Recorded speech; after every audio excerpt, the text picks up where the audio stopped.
Le vrai jour de repos, le samedi selon la volonté divine. Depuis les temps anciens, Dieu a sanctifié un jour particulier pour que l'humanité se repose, le 7e jour, soit le samedi. Ce choix divin est immuable et s'inscrit dans la continuité de la création. Pourtant, l'histoire a vu l'apparition de traditions humaines, parfois contraires au commandement de Dieu. Le passage du jour de repos du samedi au dimanche est un exemple marquant opéré au sein du Saint-Empire romain. Récemment, un artisan m'a demandé s'il pouvait venir effectuer des travaux de toiture un samedi. J'ai alors saisi cette occasion pour témoigner de ma foi. Je lui ai expliqué qu'en tant que chrétien évangélique protestant, je ne me conformais pas à la tradition catholique et que j'observais le samedi comme jour de repos, conformément à la volonté de Dieu. Je lui ai partagé ma compréhension des Écritures et des faits historiques. J'ai compris qu'en déplaçant le jour de repos du samedi au dimanche, le Saint-Empire romain imposa aux chrétiens, dès les années 200 ou 300 après Jésus-Christ, une pratique contraire au commandement divin, parfois sous menace de persécution. J'ai donc proposé à cet artisan de revenir lundi en lui expliquant que, selon les Écritures, je ne devais permettre à personne de travailler pour moi ce jour-là. Ce moment a été pour moi une opportunité de témoigner et d'enseigner une vérité précieuse. Voici pourquoi il est essentiel de revenir à ce que Dieu a réellement ordonné. 1. L'origine divine du repos. Le samedi, dans Genèse 2, 2, 3, il est écrit « Dieu acheva au 7e jour son œuvre qu'il avait faite, et il se reposa au 7e jour de toute son œuvre qu'il avait faite. Dieu bénit le 7e jour, et il le sanctifia. » Dès le commencement, le samedi a été mis à part comme jour de repos sacré, un jour que Dieu a lui-même béni et sanctifié. 2. Une déviation historique. Aux alentours des années 200-300 après Jésus-Christ, sous l'influence du Saint-Empire romain, le jour de repos a été déplacé au dimanche, en alignement avec des pratiques païennes et des considérations politiques. Certains chrétiens furent même contraints par la menace de persécution à observer ce nouveau jour, en délaissant le samedi.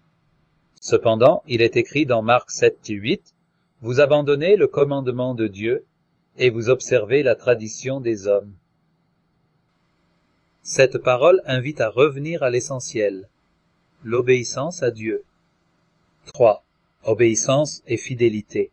Le respect du vrai jour de repos n'est pas une simple question d'habitude, mais un acte d'amour et de fidélité envers Dieu. En honorant le samedi, nous montrons que nous choisissons de suivre ce que Dieu a sanctifié, plutôt que de nous soumettre aux traditions humaines. Exode 20, 8, 10 nous rappelle « Souviens-toi du jour du repos pour le sanctifier. Tu travailleras 6 jours et tu feras tout ton ouvrage. Mais le 7e jour est le jour du repos de l'Éternel ton Dieu. » 4. L'importance de témoigner. Partager cette vérité biblique est essentiel. En expliquant à autrui pourquoi le samedi est le véritable jour de repos, nous avons l'opportunité d'encourager une réflexion et une réévaluation des pratiques. Mon témoignage à cet artisan en est un exemple. C'est dans ces petits gestes de foi que nous pouvons éclairer d'autres, tout en demeurant fidèles à ce que Dieu attend de nous. Conclusion. Le vrai repos, selon Dieu, s'inscrit dans l'observation du samedi, un jour éternellement sanctifié. En étudiant la Bible et l'histoire, il est clair que le samedi a toujours été le jour voulu par Dieu.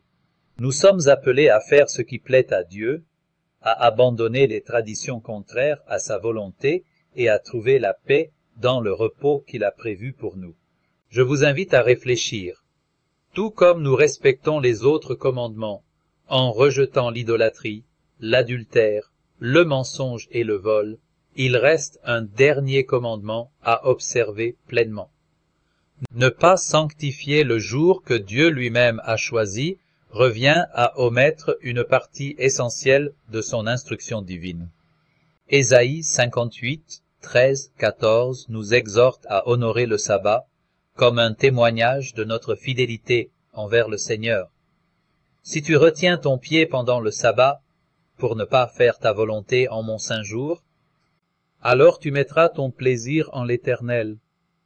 Puissions-nous tous rechercher l'obéissance totale à Dieu dans son amour et sa sagesse infinie. Que ce jour béni soit pour chacun une source de paix, de renouvellement et de témoignages fidèles. En partageant mon expérience, mon témoignage et cette vérité biblique, j'espère inspirer mes frères et sœurs dans la foi, ainsi que ceux qui cherchent à comprendre. Que Dieu bénisse cette mission et qu'il touche le cœur de chacun. Serge le prédicateur t'encourage.